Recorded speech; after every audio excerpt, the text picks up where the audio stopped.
everyone, welcome to Shelf Space. I'm your host, Ron13, and today we are reviewing the HG Build Divers Re-Rise Gundam Justice Knight. That's right, we're diving back into Build Divers, and I am super excited to show this one off because, spoiler alert, I think this was a pretty cool build. But first, let's take a look at the box. So, as you can see, we got nice illustration of the Justice Knight here, equipped with its sort of winged cape thing, shield, its short sword, and its lance. It says Gundam Justice Knight, Kazumi's mobile suit. It says that again in Japanese, and then again in English, and then a bunch of little text at the bottom. Blue Bandai logo. And hey, look, you got a QR code. Scan that, and it's either going to send you to Gundam Info, or I think they actually have their own other Gundam page, which I don't know why they have that. HD Build Divers R. And once again, I really like how in the Build Divers logos, they make sure that the I is lowercase. That amuses me greatly. On this side, we got some nice painted photographs of the kit, looking pretty snazzy and showing off all the different things it can do. If you want to read all that stuff, feel free. Then on this side, we got the same illustration as the front, but also we got a call out for BandaiHobby.net. The name, we got the number on it, which oddly enough, this one is 004. So even though this was like the second kit release, but I guess some of the weapons packs are taking up other early numbers. Then more painted illustrations or photographs. Can read all of this stuff. The usual warnings. The UPC code. And I still don't understand why they just had that big blank space where the yen price used to go. As a designer, that drives me crazy. It should be centered. If you're just not going to have anything there, then why bother? On this side, it's the same as the other. And that's it for the box. Let's go check out the kit itself with great justice. Rah! And here he is, all rigged up. Just basic form right now. We'll get into the accessories later, but I thought I'd just show him off just as himself. And I gotta say, like I usually do, he looks pretty darn cool. And there is a lot to appreciate about the way they did this kit. Color separation is the biggin. You see this green stripe here? That is not a sticker. That is not paint. They actually made a green piece. I think it's the only piece in the entire kit. So that way they could have that stripe. The purple bits here, those are actual plastic bits. Same with on the feet. Really, the only stickers you got are these black parts here. It technically uses stickers for inside the vents. I opted to not use those. And then, of course, the usual camera ones for the eyes and on the head. And that's it. And I gotta say, he looks pretty good because of this. And it's one of the more impressive setups I've seen lately, I think. So yeah, super happy with how this turned out in that respect.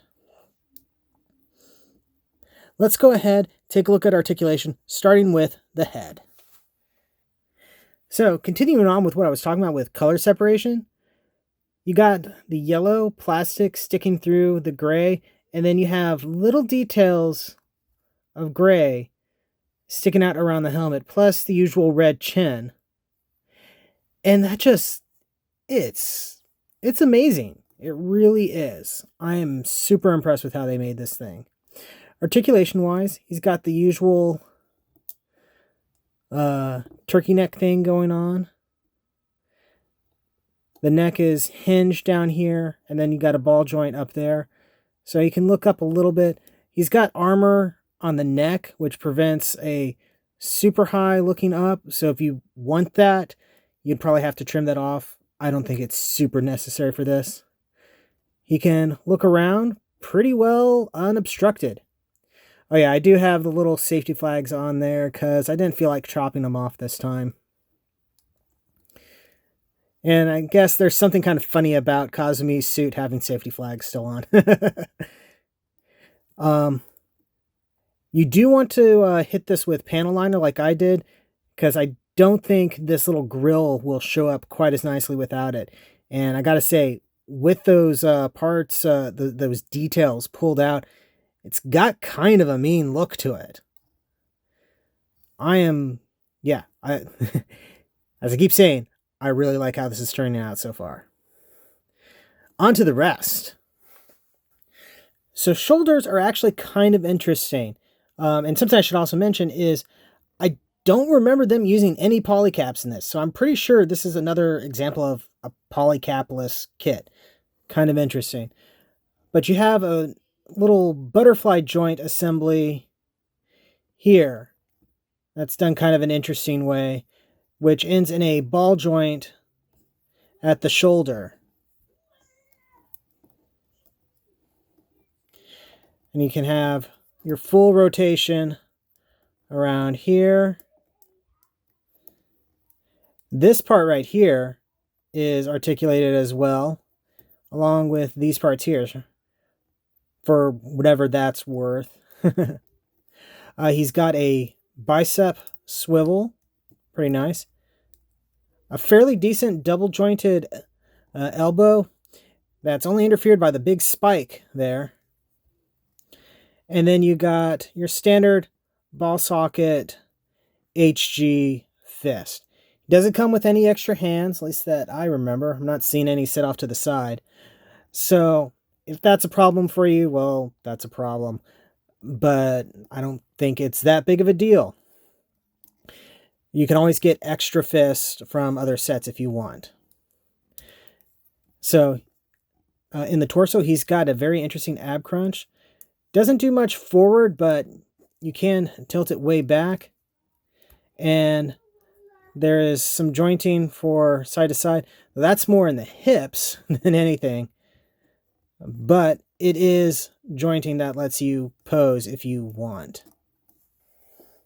So on the legs, I should mention you got the skirts here can move around. Even if I remember correctly, the back flap can move around, though it does have a peg and hole for staying in place. But you can kick up. Not too high, but still pretty good for most poses. And then knee is a pretty decent double joint. And yeah, that's pretty darn good. Ankle is a system of joints that allows for some pretty decent rotation and a little bit of toe movement, though it's only for down, so you can't get any backwards toe movement to help aid in like a kneeling pose or something. And then these are on a joint as well. So yeah, overall, the posability on this kit is pretty darn impressive. Try to make use of the different articulation he has. And now he's like, what's up there and why is it falling straight towards me? No, I'm going to take a picture of that because that pose amuses me. Make sure I got it. So yeah, this is very impressive so far. Like really impressive. Especially considering he's not a protagonist, he's one of the main characters, but I wouldn't even say he's like the primary main character. I would probably put that more on May or maybe even Par, because so far they've done a little bit more in this series. I mean, he does have his own little arc that he's been going through, but I don't think he's that major or important of a character. So the fact that they went this far for him is pretty impressive. I should also note that I don't think any of the runners, with the exception of the ones for his weapons, which we will get to that, are marked as anything but Justice Knight. So if they are going to use this to make a new HG Revive Justice Gundam or Infinite Justice Gundam, they may not be using this as a start, or they may have to label it separately or something like that. Not 100% certain how that works. So that's something to be aware of, those who are hoping to get a new version of the Justice out of this. I mean, I don't see any reason why they would deny us that, especially considering Seed is actually super popular in Japan. Anyway, I'm rambling right now, so let's get back on track and take a look at his accessories.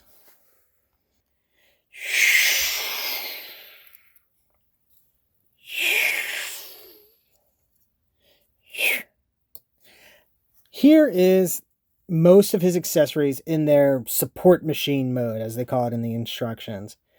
And I have to say, this is actually kind of fun. He hasn't done anything like this in the series, at least as far as I can remember. But it doesn't look that bad. So I kind of dig it. But let's go ahead, separate things out, and we can take a look at them. Come on. Let it go. There we go. So we'll start off with his lance. And this is a very impressive looking weapon. It's super long. Like it's, let's see, I think it's taller than him. Yeah. Rotate the camera so you can see what I'm talking about. See?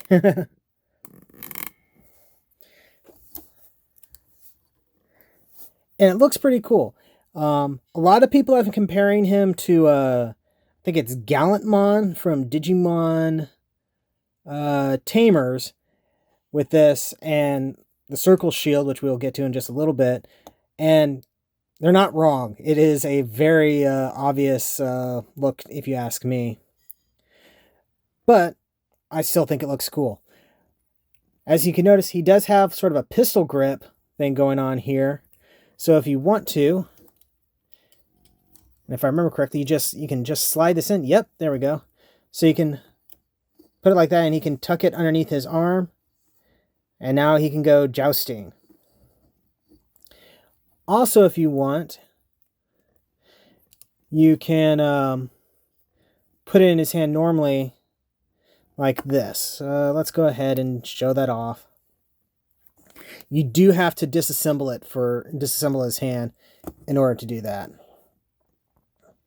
I guess let's do it this way. Having to do this without really looking and hoping that it's still on camera. There we go. And that looks pretty cool too. I think I dig it more with the pistol grip version. But if you're kind of wanting him to like stand at attention, not a bad way of doing it. Let's go ahead. Change it back to the way that I really prefer. And have him fall over. Kazumi, that is so typical of you. This is not who I am. I've been enjoying the series. If you haven't already, check out our reviews of the episodes on Shoki Reviews YouTube page. He and I, like every Sunday, have been getting together to talk about the episodes, and it's been a load of fun for both of us, and hopefully for those of you who have been watching it. Anyway, next part. Come on. We'll take a look at his cape thing. So you can fold these up. And then he's got kind of an interesting looking backpack plug where he's got these two square pegs that are rather far spaced out.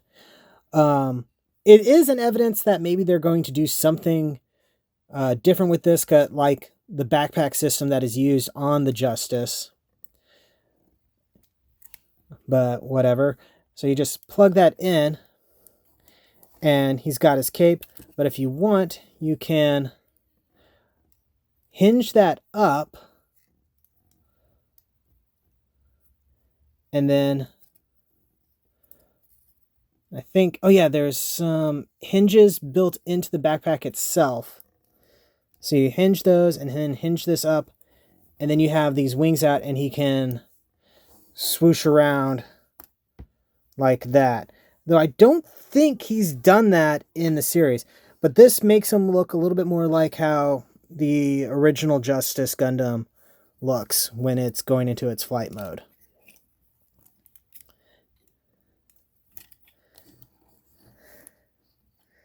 There we go. And finally, we got the shield. And this thing has a lot more going on to it than one would expect. You can actually store all its little connector bits down here inside some different compartments on it. Let's see if I can actually get anything out. May have to use a tool. Hold on a sec.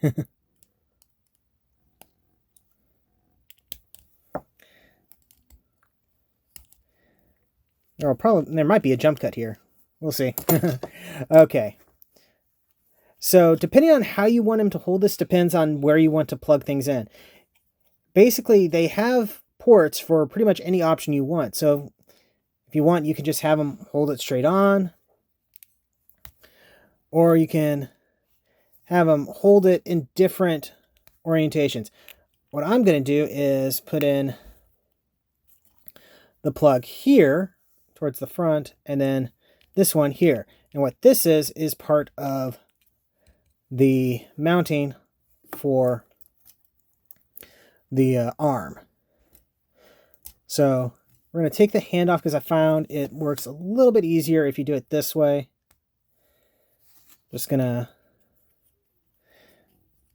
put that on. Try not to look too foolish on YouTube. There we go. I just realized I think I got that backwards, but that's okay. We can rotate things.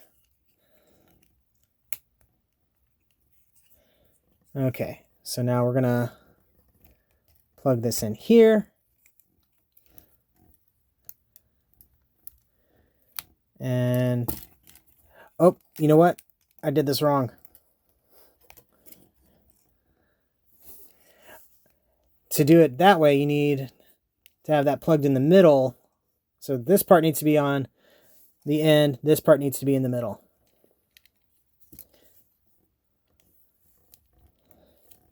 And then you can plug it in and not have it interfere too much with things.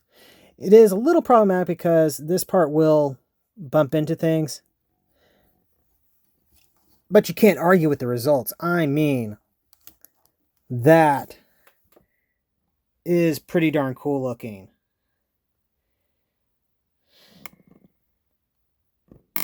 And you know what? We're not done with accessories yet. Because one of the things that he comes with that I think is really cool is this. His short sword or broadsword, I don't know what it would be classified as. And it has a scabbard. You don't see this very often, at least I haven't. And it always impresses me when you have it. Yeah, the sword is just all one color. Someday I'll probably paint this thing up. Today is obviously not that day. But you can put that in there. And then you have ports on either side. So we're just going to put that there. And now he is armed up and ready for battle.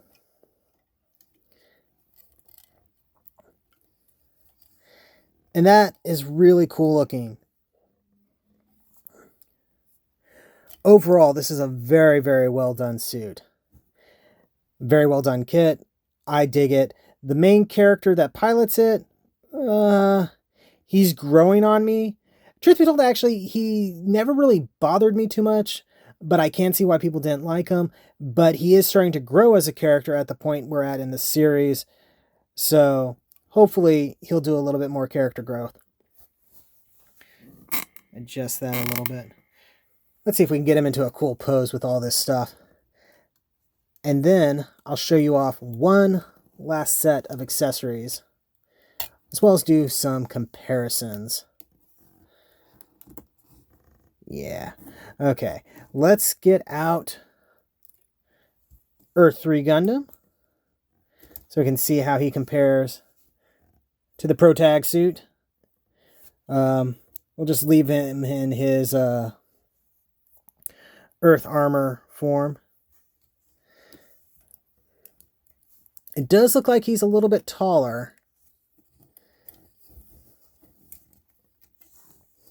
Yeah, not by much, but it does look like he's a little bit taller than him. But they do look pretty cool together. Let's also compare them to the GBN base Gundam. Now you're probably wondering, why am I comparing it to them? Yeah, they're from the same series, but it seems a bit random. That's because he comes with two final accessories. We have backpack adapters. So if we wanted to, we could take this off, attach it here, and then we could attach it back here. That's going a little tight, so I'm not going to push it in all the way. And now you can have somebody else equipped with this thing. And actually, GBN base Gundam looks pretty cool with a cape. I may have to get the weapon system version of this. He also has this thing, which is a backpack adapter for himself. So if you want, you could take something like the backpack off of the GBN base Gundam. I'm going to bump the camera. And attach that to his back. And now he has a more regular backpack. The only disadvantage to these is that they do sit off a ways from the back because of the way the adapters work. And that's usually a problem with most backpack adapters. But it is a thing you can do, as some reviewers would say. We're going to go ahead and get him back into his original form.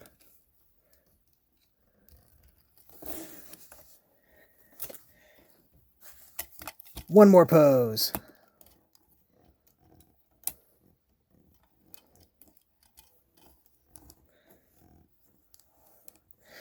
So overall, as you've been hearing me say, I am super happy with this figure.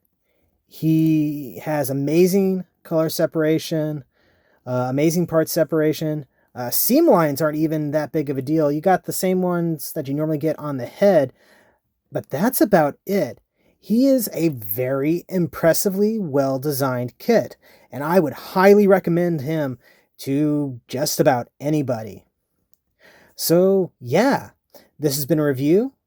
Thank you very much for watching. Don't forget to like, comment, subscribe, all that fun YouTube stuff.